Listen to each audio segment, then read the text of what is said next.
Dernière vidéo sur notre mois passé au Japon.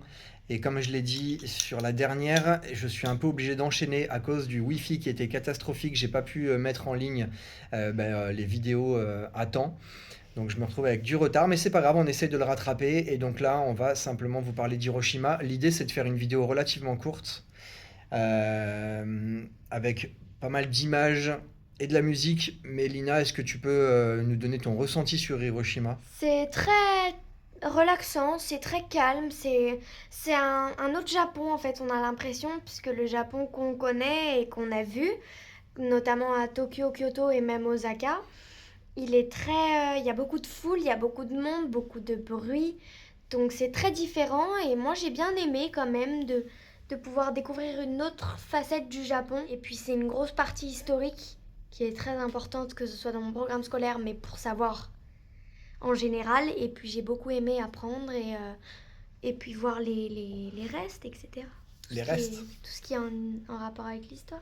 Bon, en gros, la première journée, pour faire simple, après je vous montre toutes ces images, mais la première journée, on a visité le musée du Mémorial de la Paix, ainsi que le parc, donc tout autour du musée. Le deuxième jour, on est parti sur l'île de Miyajima. C'était une C'était journée super bien ça. ouais, très cool. On a fait une belle randonnée, Très dur ça. assez difficile. Ça faisait longtemps qu'on n'avait pas marché, depuis l'Argentine quasiment. Il y avait des cerfs qui nous suivaient. Ouais, c'était rigolo. La troisième journée très tranquille puisqu'on s'est principalement baladé dans la ville, on s'est beaucoup reposé aussi. Au final, notre aventure se termine.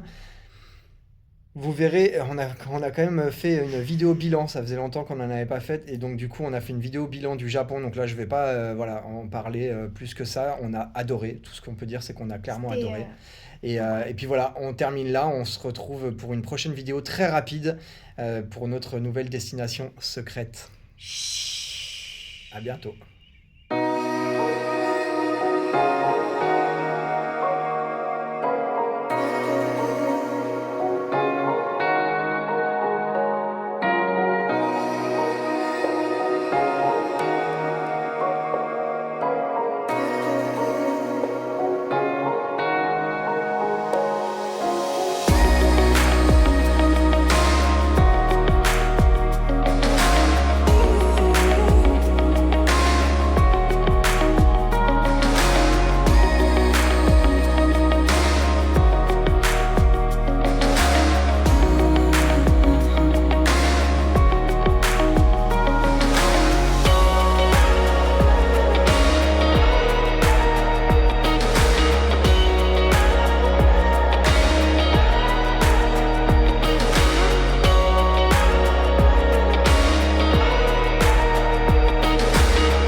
Avant de terminer, je voulais vous montrer aussi quand même un restaurant qu'on s'est fait, Sarah et moi, parce que Lina est Ah restée bah, dans l'appartement. Elle nous a laissé tranquille en amoureux et on est parti en gros dans un petit restaurant traditionnel déguster un okonomiyaki et c'était succulent. Qu'est-ce qu'il y a? je suis un ange. Ouais, d'accord. Non, franchement, ouais, c'était très cool. Donc voilà, je vous montre ces quelques petites images pour vous montrer à quoi ressemble un okonomiyaki. Ça a l'air pas mal quand même. Et non, franchement, c'était délicieux. Et puis surtout, le concept était quand même assez sympa avec la grande plaque chauffante juste devant nous. Et voilà, le cuisinier qui était en train de faire ses petites okonomiyaki en face de nous. Et moi, par contre, je suis allée au restaurant toute seule. Je me suis prise des nouilles sautées, petite brochette de poulet devant un film. Tu dis ça comme si c'était Sympa le comme si c'était un restaurant. plat gastro. T'as juste pris des nouilles instantanées avec des brochettes de 7-Eleven, quoi. Non, alors je reformule. J'ai pris de magnifiques nouilles bien cuites al dente avec un morceau de poulet très bien cuit Ouais, et allez, des petits légumes bien allez, je vous montre cette croquants. petite séquence. Ciao. まず一番さんお会いするね。Ça, c'est juste demander sur le principe. Ça, pareil, la mise en place, elle est さっき énorme. カウンターきれいにします。 C'est la mienne.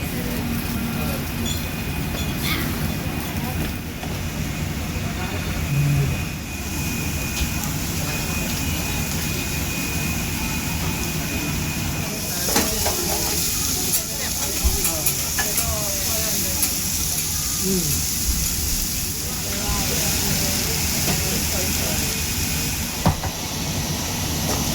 じゃあこちらでお好み焼きソースですね。でこちらグルテンフリーソース。